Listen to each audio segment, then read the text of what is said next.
சிறகடிக்க ஆசை சிறையில் அடுத்து வர எபிசோடில் நம்ம விஜய் இருந்துட்டு இந்த பார்லர்கார்கிட்ட இருந்து எப்படியாவது விவாகரத்து முடிஞ்சிருன்னு பார்த்தா இவ புதுசாக நாடகத்தை போட்டுட்டு வந்து ஜட்ஜ் முன்னாடி நின்றுக்கிட்டு அழுந்து நாடகம் ஆடிட்டு இருக்கா. இவ நாடகத்தை என்னைக்கு நிப்பாட்டுவாளோ அன்னைக்கு தான் நமக்கு எல்லாருக்கும் விடிவு காலமே அப்படின்ற மாதிரி சொல்லிக்கிட்டு இருக்காங்க. என்னம்மா இது நிச்சயதார்த்தம் நடக்க போகிற நேரத்தில் இப்படியெல்லாம் இவன் வந்து நாடகம் போட்டுட்டு இருக்காளே அப்படின்னு சொல்லிட்டு மனோஜ் ஒரு பக்கம் சொல்லிக்கிட்டு இருக்காங்க.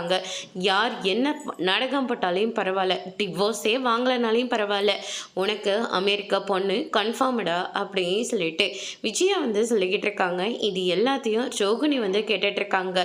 என்னதான் நீங்க மாயமந்திரம் பண்ணாலையும் அமெரிக்காவே கூட்டிகிட்டு போய் கல்யாணம் பண்ணாலையும் நான் மனோஜை விடுறதா இல்லை. மனோஜ் கூட தான் நான், என் கூட தான் மனோஜ், நாங்கள் ரெண்டு பேரும் தான் ஒன்று சேர்ந்து வாழ போகிறோம். உங்களால் குட்டிக்காரணம் போட்டாலையும் எங்கள் ரெண்டு பேர்த்தையும் பிரிக்கவே முடியாது. மனோஜை நான் அந்த அளவுக்கு விரும்பிட்டு இருக்கேன்.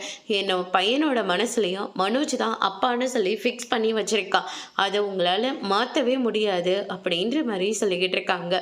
விஜயா இருந்துட்டு ரெண்டாவது கல்யாணம் பண்ணிக்க போகிற உனக்கே இவ்வளோ திமிரு இருக்கிற போது என் பையன் எவ்வளோ நல்லவன், அவன் எவ்வளோ அழகாக இங்கிலீஷ் பேசுவான், அவன் ரொம்பவே திறமைசாலி, அவன் முன்னாடி நீ எல்லாம் ஒன்றுமே இல்லடி. உன்னோட அழகான சூப்பரான பொண்ணை பார்த்து, கோடீஸ்வரம் வீட்டு பொண்ணை பார்த்து என் பையனுக்கு நான் கல்யாணம் பண்ணி வைக்க தான் போகிறேன் அப்படின்ற மாதிரி சொல்கிறாங்க. முடிஞ்சா பண்ணிக்கோங்க, நான் உங்ககிட்ட சேலஞ்ச் பண்ணுறேன் அப்படின்னு சொல்லிட்டு நம்ம ரோகிணி வந்து சவால் விடுறாங்க. அதோடு முடிச்சிருக்காங்க.